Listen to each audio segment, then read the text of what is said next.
Do you feel like no matter what you do, you can't seem to get the results you want?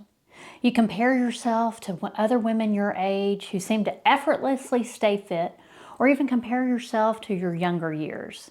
And it can feel so frustrating, like you're doing something wrong. You beat yourself up thinking if you only had some willpower, you could figure it out. But here's the truth. It's not about willpower at all. I'll show you why you feel stuck and how to build routines that actually work, especially in midlife. In my early 40s, I was struggling to stay in shape. I was in the middle of raising teenagers, juggling 2 jobs, and little did I know it, but perimenopause had entered the chat. I tried so many diets. I even started running so I could try to get skinny, but nothing seemed to work. During this phase, I shied away from being in pictures.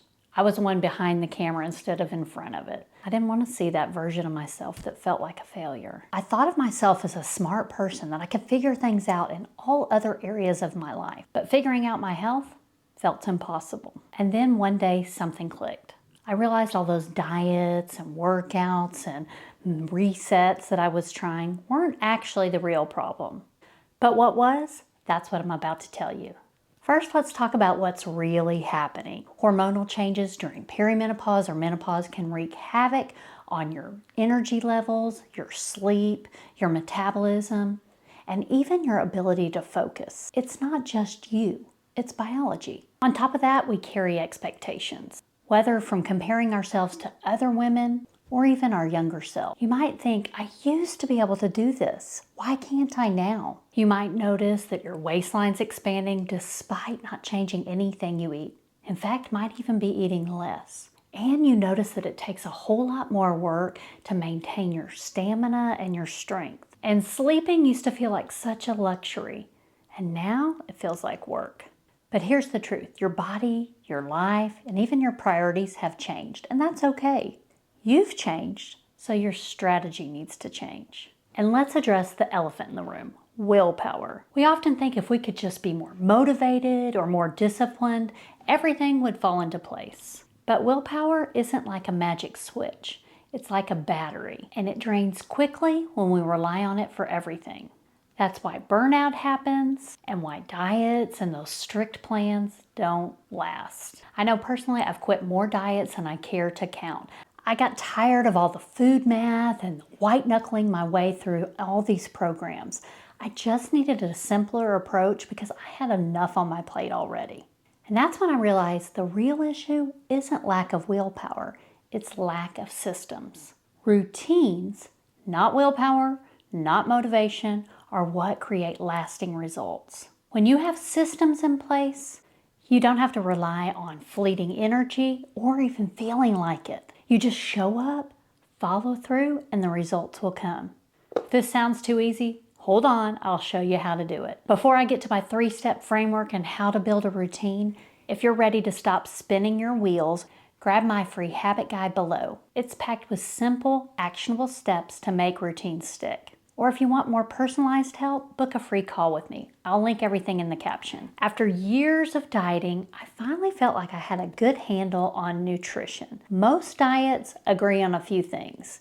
Eat your fruits and vegetables, get enough protein, eat more whole foods than processed foods.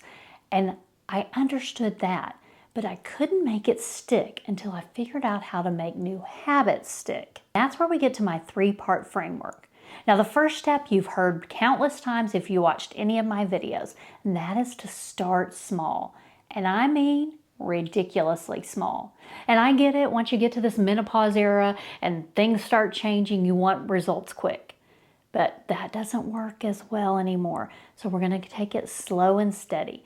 You're going to make small changes. As I shared in my last video, I actually didn't even start with diet. I started with my sleep and made slow changes to that because all the other changes are a whole lot harder if you're tired. Ask yourself what area seems the most urgent to start working on, and then dial it back to such a small, tiny habit that it's easy to follow through with. Pick one tiny action. Maybe it's drinking an extra glass of water, going to bed 15 minutes earlier, or taking a 5-minute walk after lunch. So small that you can't talk yourself out of it and that you can commit to doing every day. And that's going to start creating momentum. And that momentum leads to consistency and change. For example, one of my clients, Sarah, was overwhelmed with all the changes that she wanted to make. So I helped her dial in to just adding one vegetable to her plate, a vegetable she liked. And that became a doable habit. She noticed when she followed through with this one tiny change, it had a ripple effect on her other food choices. When she started her meal with a salad or some celery, she was less likely to want to end it with dessert or French fries. But if she did, that was okay because she was focusing in on that first habit, making eating that one vegetable part of her non-negotiable daily routine. Because where you start isn't where you stay. So start ridiculously small. Now, we all have routines that we do day to day without even thinking. How you get ready has become part of a routine. Do you do your hair first or makeup, or do you get dressed first? And maybe how you make your coffee and your breakfast. You walk into the kitchen, maybe you turn on a light, you get out a coffee cup, maybe you put water in the coffee maker. You have a step-by-step routine that you don't even think about. So we want these new healthy habits to become just part of that routine. So once you've decided on that one small change to make, you want to anchor it to something you already do. So some dietary changes that can help with that menopause weight gain. You don't have to overhaul everything you eat at once. First step might be to just eat more mindfully. So every time you sit down for a meal, take a deep breath, and that just reminds you to pay attention to your hunger cues. That's all you change at first. And then maybe the next step would be to eat protein or fiber, think your vegetables first, and eat the carbs last. Just the order of how you eat can make a difference. And then as you go, you can slowly shift to more whole foods and less processed foods, but you take this little step at a time and make that part of your routine before you level up. And then if exercise is something that you don't have the energy for, or you don't feel like you have the time to fit it in, here's a trick. When you turn on the shower to heat up, do a few squats or some wall push-ups. Fit in just that little bit of exercise while you're waiting for the shower to heat up, and you're starting a new exercise habit. Now, of course, as you get stronger, this is not going to be enough, and you'll add on to that. But this is a great place to start. And then if maybe menopause is robbing you of good sleep, you can start working on that nighttime routine. As soon as you put your pajamas on, maybe you wash your face, then you supplement with some magnesium and do a few stretches to improve how you rest that night. And as I've shared in previous videos, one easy morning routine that I've done is put a glass of water right beside my bed. So I know as soon as I wake up, before I've even totally woken up, I'm grabbing that cup of water and drinking it as I'm leaving the room. That one step helps me feel more hydrated and energized in the morning, and I don't even have to think about it. How great would that be if these healthy habits you're trying to adopt are so easy that they just become part of your routine? And then the final step is my favorite. Make it more fun to follow through.